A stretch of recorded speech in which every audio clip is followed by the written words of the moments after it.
Good afternoon. I'm sitting in the shade because it's currently 27 degrees. It's hot, but it's not as hot as yesterday. I was at work yesterday and we hit the hottest temperature in the whole of the UK. Cambridge was recorded as 34.8 centigrade and it was unbelievable. It was just brutal because the garden centre is in effect a huge polytunnel. There's no air conditioning, there's no air circulating, and it was just stifling. So I'm taking it easy this afternoon. I should be decorating, but I'm not going to exert myself in this heat. So I've just had a package delivered, so let me open it and show you. Don't get too excited. But this has just come. Well, actually, how am I going to open that? There we go. So what do you think it might be? This is going to set the theme of this video. I don't know how I'm going to get into it, just bear with me.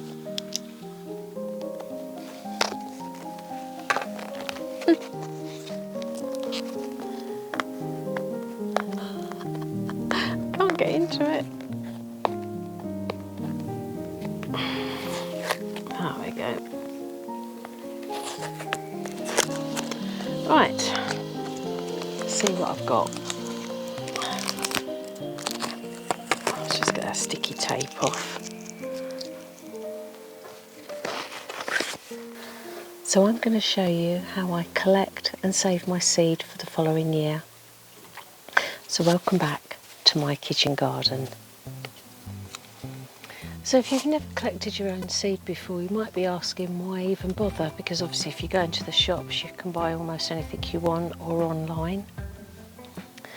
For me it's free, so you're saving money. It's sustainable. But more importantly, if you think about it, if you've got certain plants in your garden that have been really, really successful, they've adapted to your own environment, then by collecting the seed, hopefully they will have inherited those attributes and they will reward you in future years with good returns. Another reason is sometimes you may be privileged enough to grow a rare variety or a specialist variety where you've acquired the seeds maybe through a seed swap or through other means other than commercially. So it's a really good idea to save the seed, to preserve that line or that lineage and share with others. So one particular variety that I grow and have grown for the last few years is the Blue Pea. Now that was seed that I'd acquired through the lovely Bill and Val. I'll put their channel on the screen. They haven't been putting out any videos recently, but they've got a fantastic back catalogue, so do take a look. But they kind of set the trend really. I don't know where they acquired these particular seeds from, but you'll find that a lot of the gardening community that I sort of mix with and share videos with and talk to, they all have the Blue Pea as well. So between us all we're keeping it going, but I'll talk about that in a moment. So yeah, there's lots and lots of benefits for saving your own seed, and you may have different reasons, but let me show you what I've collected so far.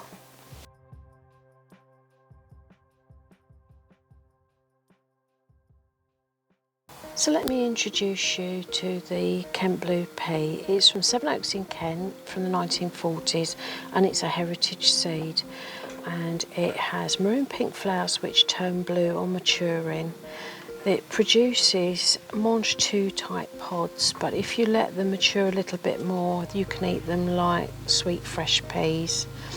Now you can Google it as much as you like, and Google will redirect you to Kent Blue Peas, but then you'll hit a brick wall, so you won't be able to get them at all commercially. So that's why it's so important for those of us that are growing them to save in the seed. So let me show you my Borlotti beans. These are going over now really. There's a lot of pods on there.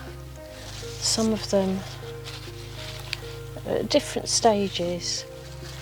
This one just came off in my hand. Now this one is really dry and it's naturally splitting, which is what it would do in nature. Once the beans have dried, the pod will burst open and drop the seed so that it can grow or germinate in the future. So what you need to do is you need to really pick them just before they burst open. So you need a nice dry day to do it, and I've got quite a few here that I can pick, so I'll zoom you in and show you. So many of these pods are at different stages. Now up the top here, if you can see those ones, these are quite green. These are fairly new. These red ones are ones that are beginning to mature. I've got another one down here, it's slightly darker, so that's beginning to ripen. And then I've got pods that are dry. Now let me pull that one off and show you, and you can hear how crispy that is. That's what we're looking for. And if I take the bean out,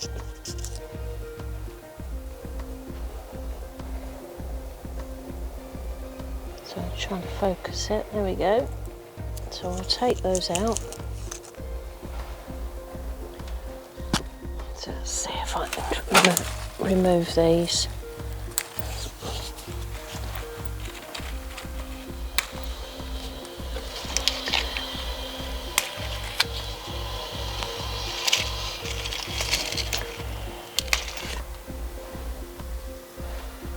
So that's 4.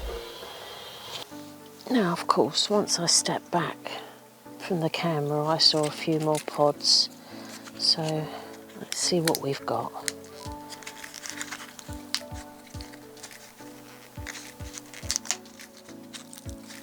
They look like birds' eggs. They're that kind of shape and speckled, but they are just so beautiful.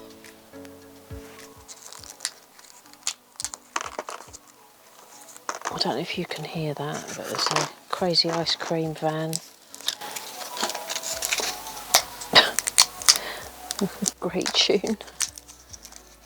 I think that's it really. There's still a lot more pods, but they're just not ready yet. With the Borlotti,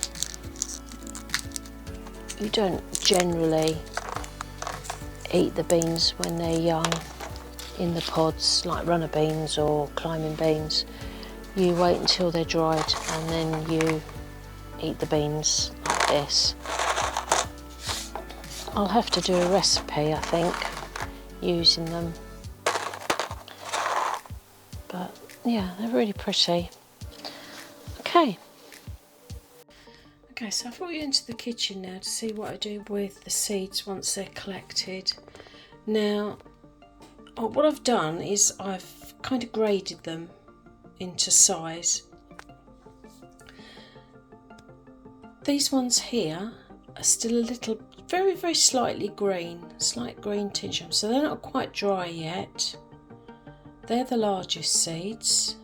I've got medium-sized ones and they're going a lot darker, but there's still a couple of green ones.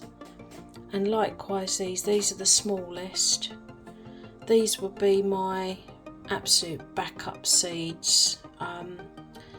It's not to say they wouldn't germinate, but they will not be the strongest. And then here, these are my best seeds. These are the ones that have completely dried. You can see how dark they are now, and they're all more or less a uniform size. So this little batch are going to go in one of my envelopes. And then these, I shall leave these out on a sunny windowsill to completely dry before I put them in envelopes. I think what I'm probably going to do, I'm probably going to put 10 to an envelope, so I'll have quite a few envelopes, and then if anybody needs any, then I'll have enough for myself and spares to swap. This is all my Borlotti. I've already put some Rebel Starfighter and Black Beauty tomato seeds in these little envelopes. In this kitchen towel, if I can open it up and hold the camera without spilling them everywhere. There we go.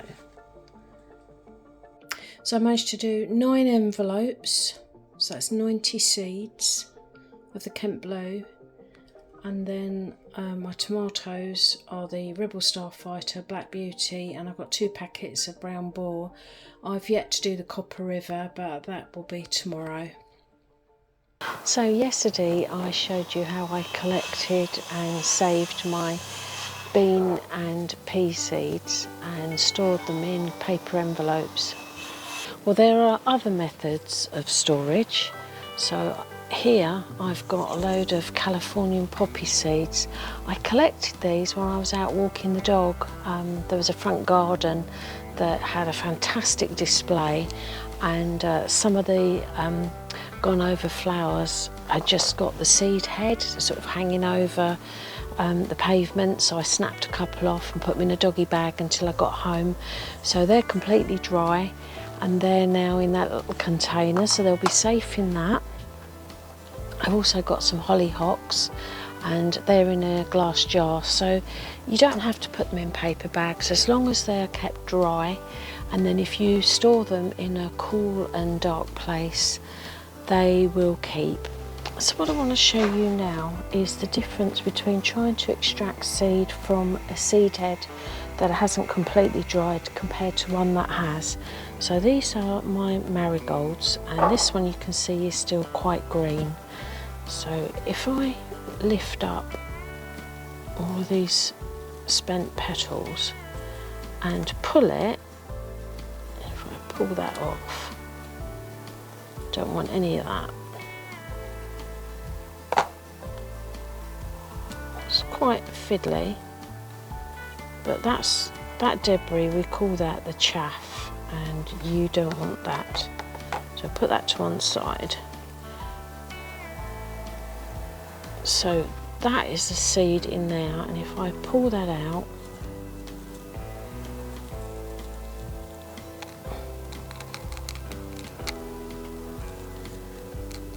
that's the seed.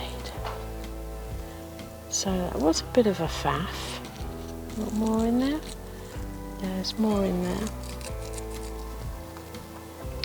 Now, this one is very dry, and you can see the petals are already falling off, and they literally just crumble off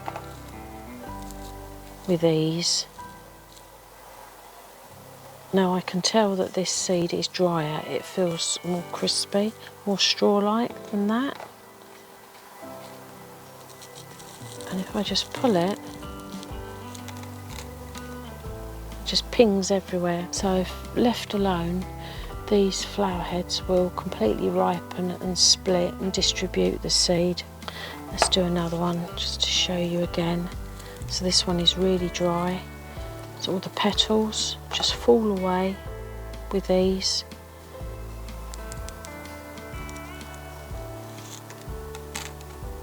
And the seed just pops out. So it's fantastic. There's probably as many in there as you'd get in a commercially bought packet, and they feel damp to the touch, whereas these, you can even hear the sound is different. So I'm not bothered with those. I've got enough. These are the ones that I'm going to store. So a crucial point to consider when you're collecting your seed is that don't be tempted to collect anything that's actually graded as F1. Now, F1 varieties are specially developed by cross-pollinating two varieties to create a new one, and the problem with the seed is that it doesn't always come true. In fact, you can't guarantee whether it's going to be similar to parent 1 or parent 2, and more often than not you're going to find that the seed is actually sterile. But there's loads and loads of information on the web for you to do your own research, so I'm not going to go into depth with that. But I would recommend, if there's particular varieties that you want to grow, then just go and buy new seed every year. There's just a few more points that I think you should really bear in mind when you're saving seeds. Now, best practice is always collect your seed from your healthiest of plants. If you do that year on, then you're just going to improve the quality of your seed. So for your most reliable seed, you need to be selecting from self-pollinating plants. The problem with insect pollinating ones are that they will cross-pollinate, and therefore the seed will not be true. So a prime example of this will be cucumbers. So the best plants for me to save seed of in my garden is, as you've seen, so it's the beans, the peas and the tomatoes. Sunflowers, so I do calendula, the marigolds and nasturtiums. They're really good. In the greenhouse it's my chilies and my peppers. They're perfect for saving seed.